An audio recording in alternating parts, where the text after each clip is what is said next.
Hi, our next topic is singular value decomposition, SVD.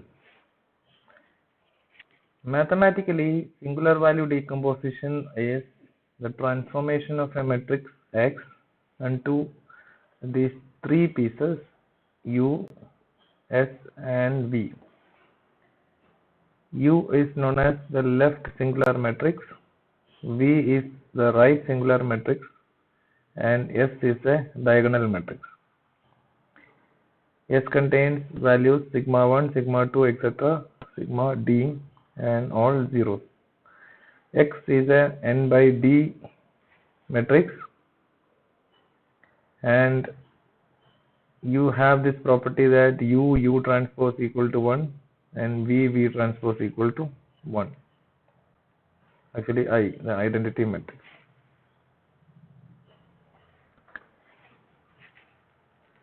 So singular value decomposition is some sort of a low rank approximation.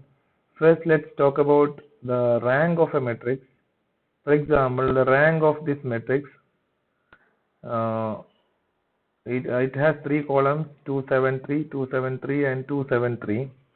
The rank of a matrix is denoted as or represented as the minimum number of columns that is required for generating or representing this matrix. That is the rank. For example, in this case, the rank of a matrix is 1. This is of rank 1. Our X is an n by d matrix. So if rank of X is 2, what does that mean? Rank of X is 2 means you can represent your entire data using 2 columns. So you have your data in the form of a matrix. It's n by d. So it has got d dimensions, or linear algebra we can think it in terms of n data points which all are of d dimensions. In machine learning approach, we can think it as n data points of d attributes. So if rank of X is 2 or if rank of X is less than d, that what it means is that you can represent your entire data points with low dimensions. You can represent it with a smaller number of dimensions. So for any matrix X which is of n cross d, if you are able to decompose the matrix like this, U, S, V transpose, where X is an n by d matrix, U is an n cross n matrix, S is an n cross d diagonal matrix, and V is a d cross d matrix. Then if you multiply all these matrices together, you will get X back. So this decomposition is known as singular value decomposition. In the left hand side, you get a matrix U which is of n cross n. We call it the left singular matrix, and it contains columns which we denote it as left singular vectors. Each column is represented as singular vectors, and this is the right singular matrix containing right singular vectors. So a simple illustration, it will be as we have told, X is an n by d matrix. So we have n number of data points, each are having d attributes. This is an n by n matrix, our left singular matrix, and this is an n by this is an n by d matrix, singular matrix, then singular values, and this is the d by d matrix of right singular matrix. Our idea is to convert, or our idea is to generate a low rank approximation of this data X, this data point X, in such a way that you would like to find an L such that if we want to represent this X as a store X using some small number of storage area. So such that instead of U, we want to convert it into UL. This is SL and this is VL. UL is of N into L dimension, and this is of L into D dimension, and the other one is D into D cross L dimension. And if we say that this L is very very small compared to D, then we can very well say that this our data is compressed, and the compressed data will take less storage compared to the previous. And if you multiply all these things together, you can get back your X, but it's an approximation.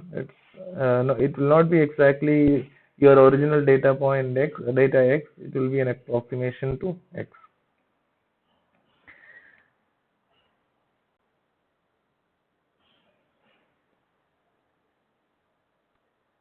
So the matrix approximation lemma, it says that among all possible low rank approximations, rank L approximations of a matrix X, SVD is going to give you the best approximation, in the sense that of minimizing the Frobenius norm X minus XL. It's also called Eckart-Young-Mirsky theorem. So among all low rank approximations, SVD is going to give you the best approximation. So as we have told, there are many ways to approximate a matrix with low rank approximations. So if you take any other way, we will see examples. Low rank approximation allows us to store the matrix using much less than n by d bits compared to the total number of bits that is required for the original storage. So it requires only order of n into L bits only, where L is very very small compared to D. Here SVD gives the best approximation. That is what the matrix approximation lemma says.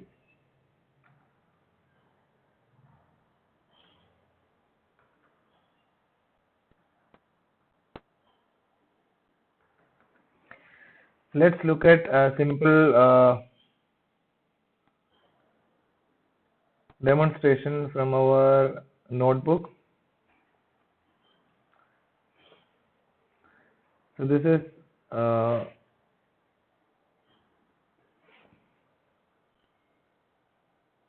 image compression using singular value decomposition.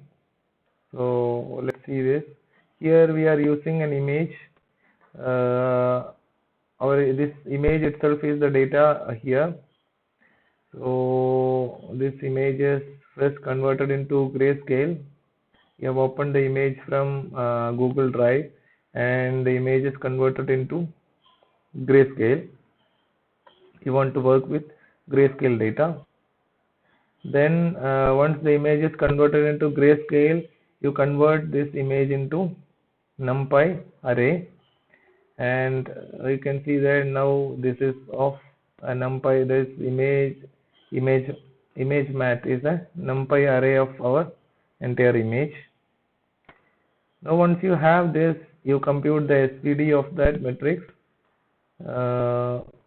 We take the linearalg.svd function from NumPy package.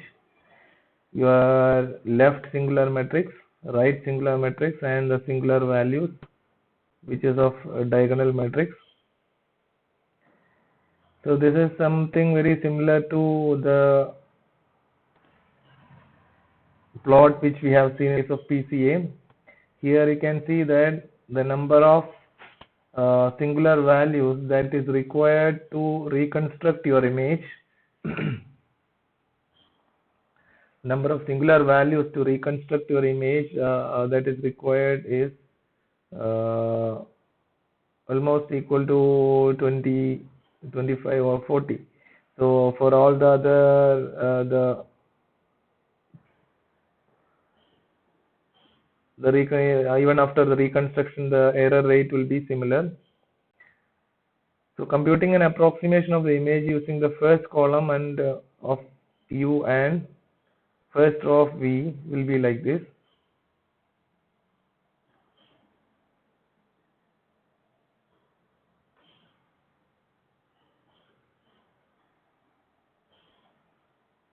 So this is by using the first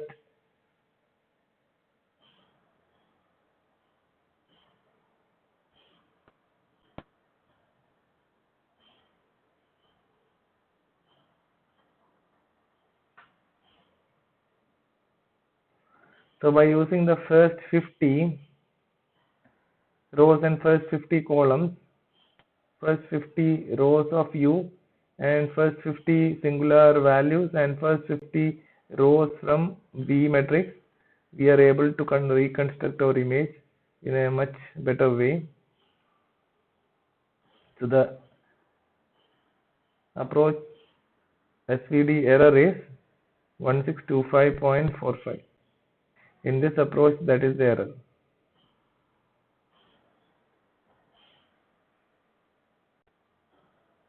See, if you use any other method, for example, approach 1, you randomly pick a column and replicate. That is maybe one method for low rank approximation. Approach 2, use the row means, and approach 3, pick the row and pick one row and one column at random and multiply. Then maybe another approach by using row means and column means, and then you multiply it. For all these, it takes error like this. These are the different error values you get. From all this, you can say that the error that is given by SVD is less compared to SVD is the minimum compared to all the other approaches. And this is the difference between your SVD plot and the original plot. So from this, this is the best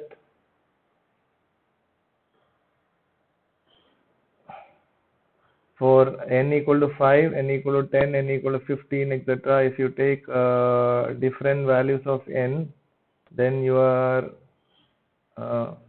reconstructed image will be like this.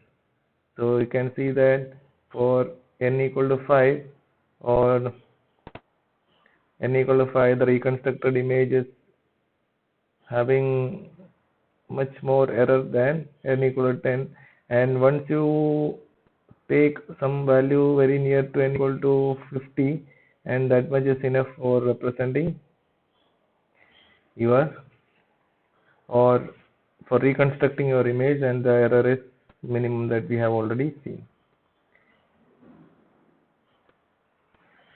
Now let's see what is the relationship between PCA and SVD. So actually you can say that PCA is doing, actually we have seen that PCA is doing dimensionality reduction. In case of SVD also, it is also doing something very similar to dimensionality reduction. But typically you should say that SVD is for representing or for doing some compression on the data, not exactly dimensionality reduction.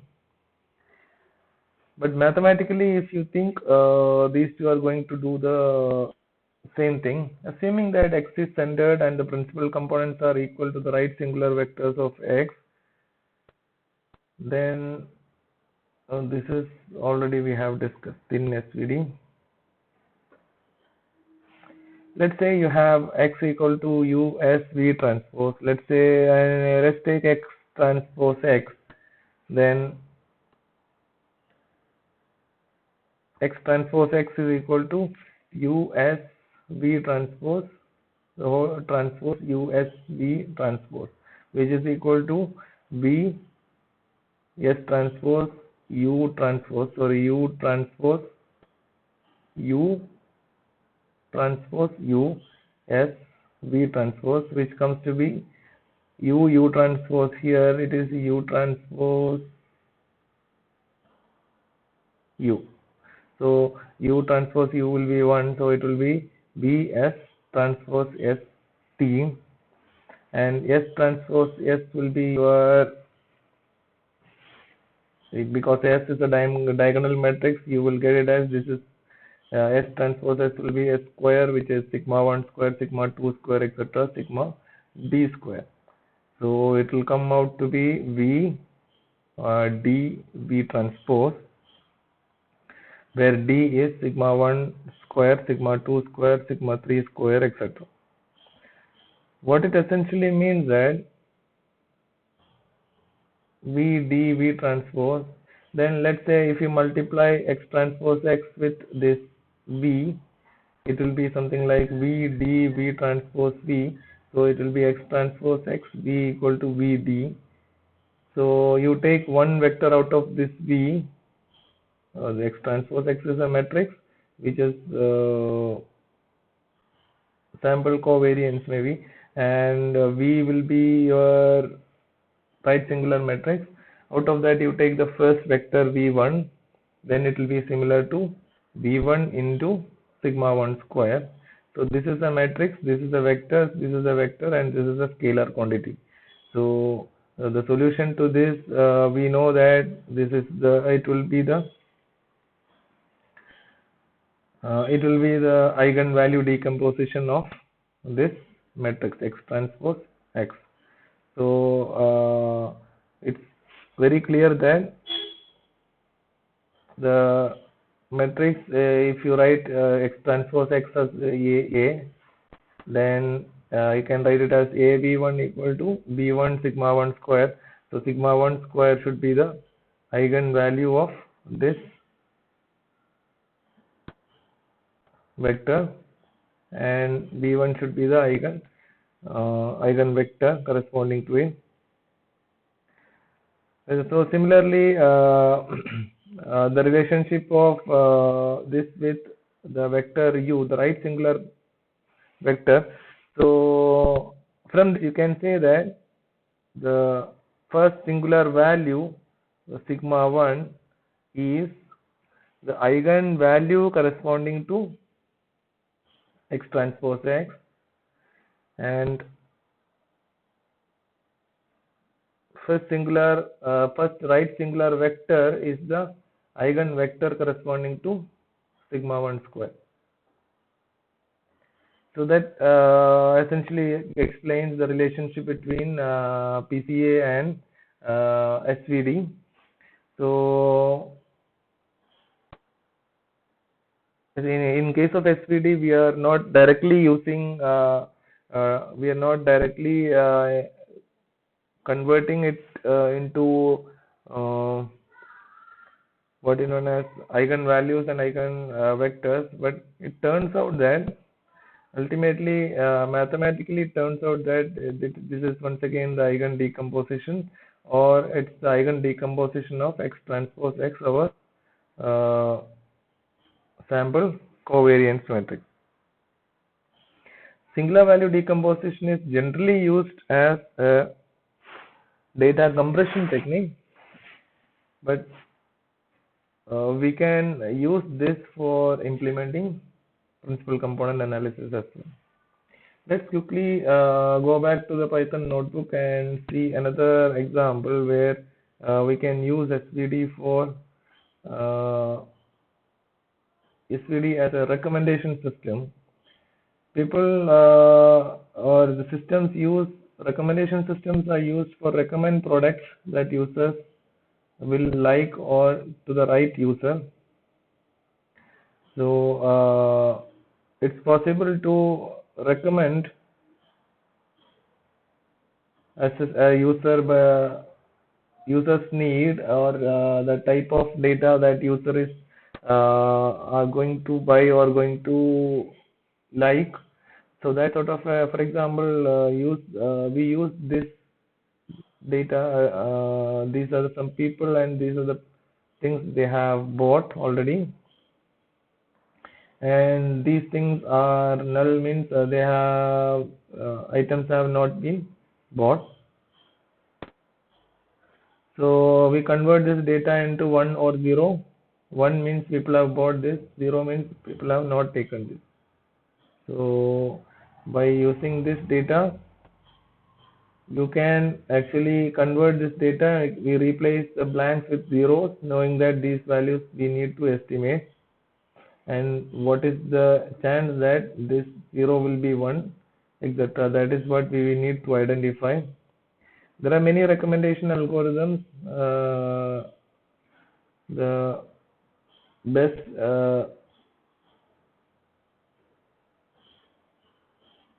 a method by which we try to do it is by using a decision process using a latent factor model by using SVD. So we do SVD on this, and we try to calculate the estimate using a truncated S value. S is our singular matrix, singular value matrix. So S contains all the singular values. Out of this, you take only few singular values, then you reconstruct your X, and that can be used as a recommendation for people. So the reconstructed X will be like this, so that some of the values have been changed, where some of the values have been the new non-zero values may be used for recommending new product to the customer. So by utilizing the reconstruction technique, you have got X bar, this matrix. So this matrix can be used for recommending items to the people. So that's all about singular value decomposition. Thank you.